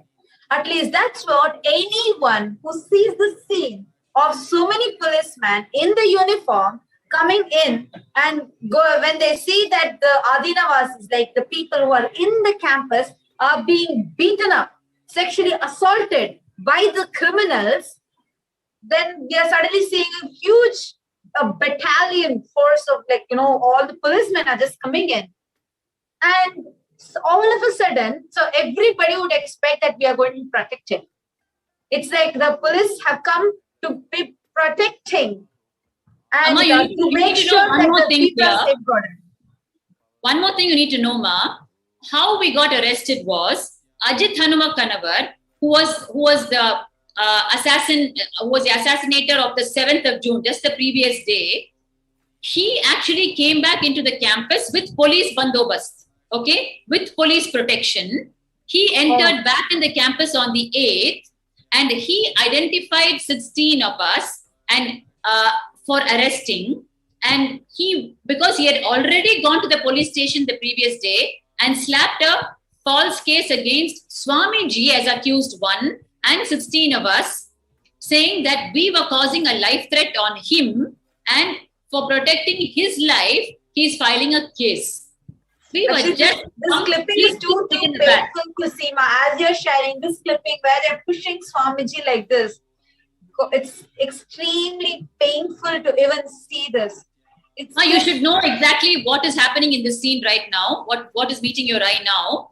Actually, Ma, so the false case that Ajit Hanuma Kanabar went and slapped on Swamiji and on the 16 of us, that was the next step in the attack. So they arrested the 16 of us, and then they were all out behind Swamiji to arrest him, right? And by then, we had rushed Swamiji to safety because we knew it was coming because of the false case. And what happened was, the media mafia started spreading all lies about the previous 2 days' happenings, and then they started hooting to arrest Swamiji. And Swamiji, as always, abiding by the law, was coming to get his anticipatory bail. And then the next crime happened, which is his anticipatory bail hearing was actually for no reason adjourned and postponed to the next day. That was such a shocker to us, and it was a danger signal, because then we didn't know what was in the offing for us. Why did they postpone the bail hearing? Even murderers get a bail today. It is their right to fight for their case. And here they have postponed the bail hearing of Swamiji. So what did they have up in their sleeve?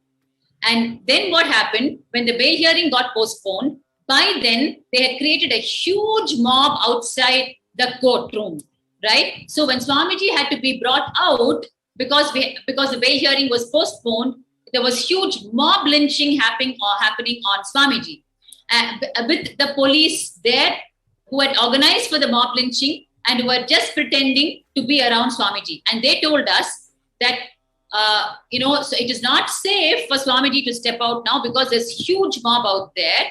And what they did without informing us, they arrested Swamiji and took him away, saying he is under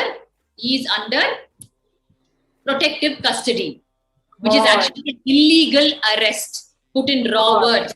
And you won't believe it, Ma. I will never forget those 36 hours, because those 36 hours, we did not know where Swamiji was and what they had done to his body and what they had possibly fed him with and what torture they had put him, because we had the experience in 2010 when he was 53 days in illegal imprisonment.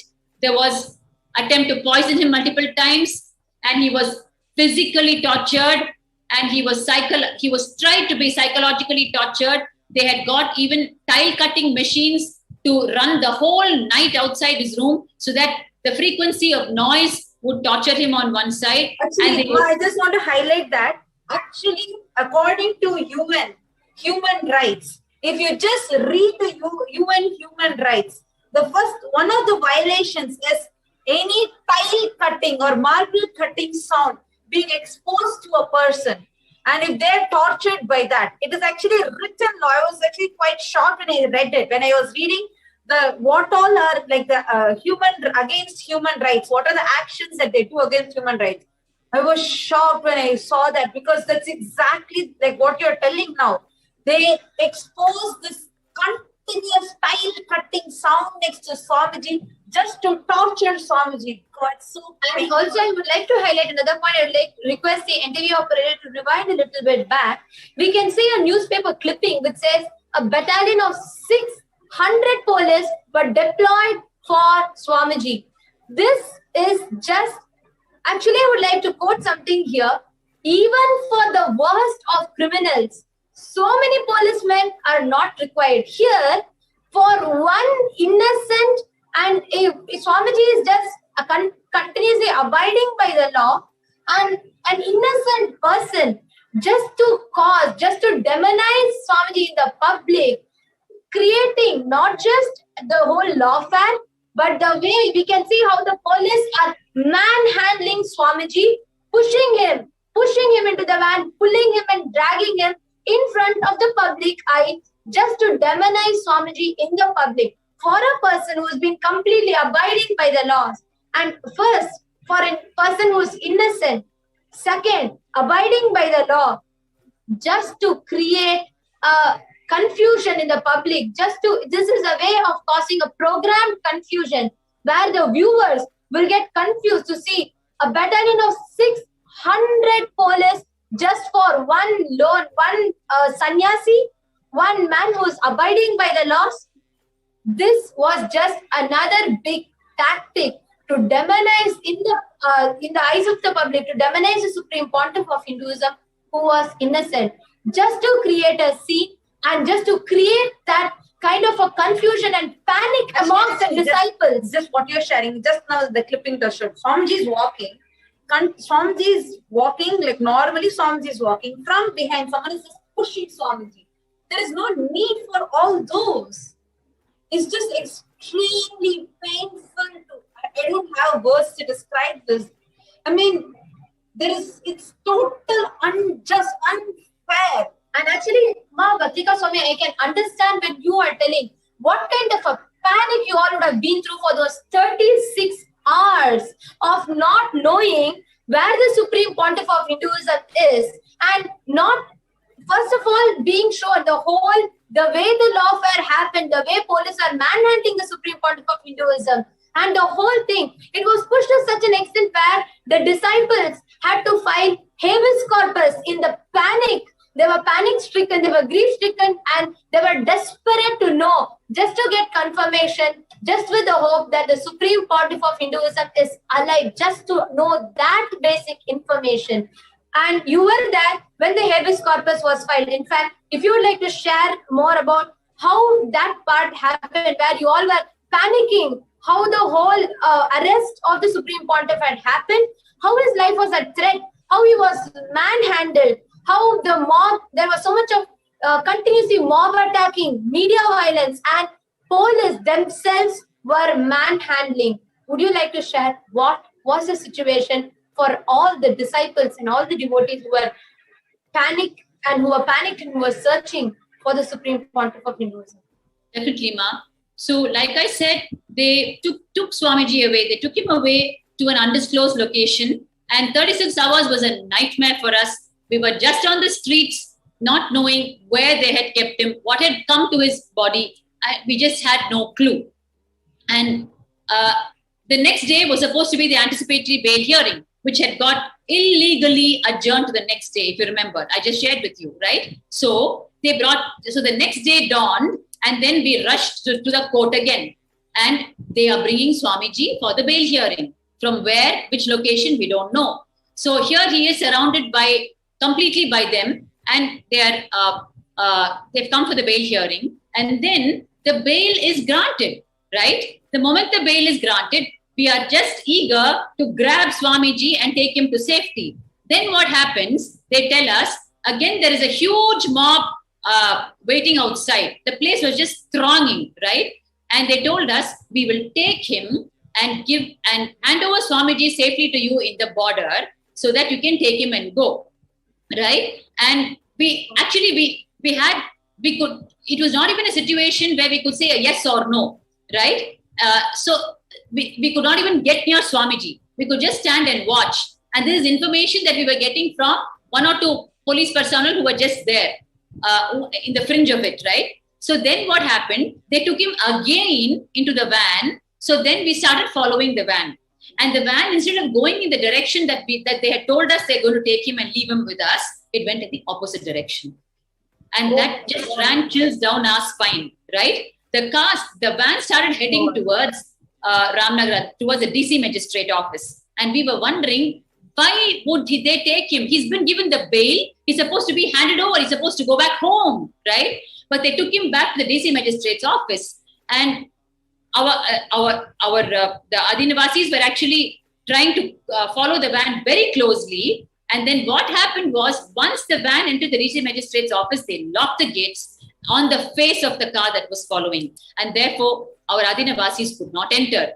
They were stuck outside. They begged, pleaded to be allowed inside. And by then, the roads were thronging with people. The media mafia, their vehicles were parked for 1 kilometer stretch leading up to the DC magistrate's office. And we had no clue what was going to happen to him inside. And then I just want to reiterate what you're sharing. So what you're saying is, despite of getting the bail, which means legally, the police are supposed to give Swamiji back to us. Instead, they literally kidnapped Swamiji and took them to a different location altogether, which was followed by the media militant forces who are waiting to attack Swamiji. And you will not disclose what they were going to do to Swamiji. And the whole, despite of all the devotees going and pleading along with the legal bail, means the court is ordered. Yes. So it's not even a question about justice or anything. Where are they even respecting the law here? That too, to a law-abiding citizen, Swamiji, first of all, they're just pushing. We can see in these video clips are extremely painful. So when Swamiji is walking, we can just clearly see from behind, they're just pushing. They're actually squeezing Swamiji's hand. Don't know whether they scratch Swamiji with their nails. No idea how much they would have pushed and tortured Swamiji. We can just see even in this clipping. And despite of the legal bail being there, this was what we got. This is something like unimaginable. The injustice, or I don't know what word to use, but understand, just for all of us, despite of this, just not even 1% of what Swamiji has gone through just for us. Oh Hindus, at least now let us all wake up. Understand, this is what is happening to Supreme Pontiff of Hinduism itself. Now, out of his utmost compassion, his tyaga, the sacrifice, he, despite of going through all these, has come down again. Today, again, we are going to be having the live Nithyananda Satsang directly by the Supreme Pontiff of Hindus, just for us. Let us all get ready to receive the avatar. Sit with your head, neck and spine in a straight line. Close your eyes. Breathe in and breathe out deeply and slowly. Out of the space of gratitude, where we realize the avatar has gone through so much, taken up everything on him, just for us. From this space of deep gratitude, let us all chant the Mahavakya. Om Nithyananda Paramashivoham. Om Nithyananda Paramashivoham. Om Nithyananda Paramashivoham. Continue to be in the deep meditative space of gratitude as we all prepare ourselves to receive the Supreme Pontiff of Hinduism, the direct audience with the avatar. Continue to sit straight as we all chant the Mahavakya.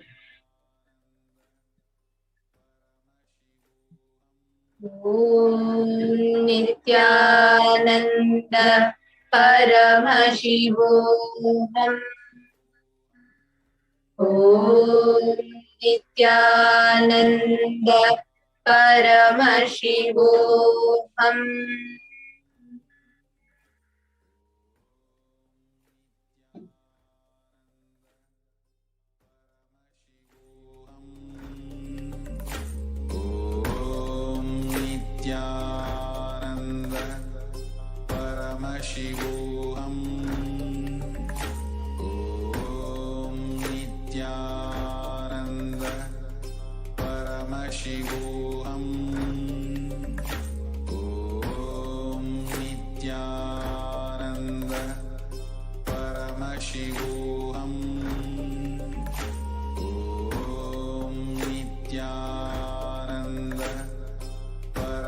Paramashivoham.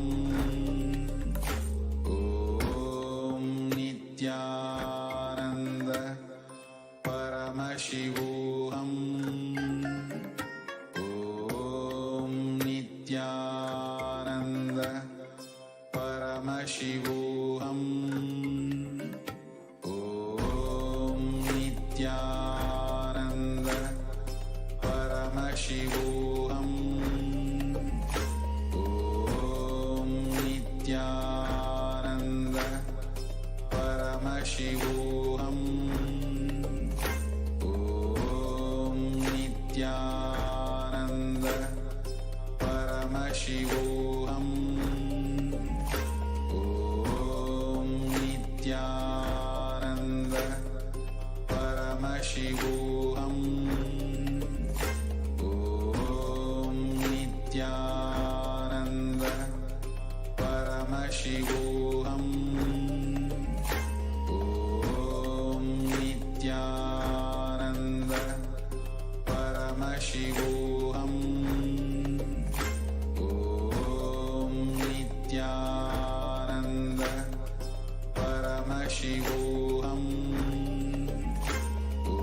Om Nithyananda Paramashivoham. Om Nithyananda Paramashivoham. Om Nithyananda Paramashivoham.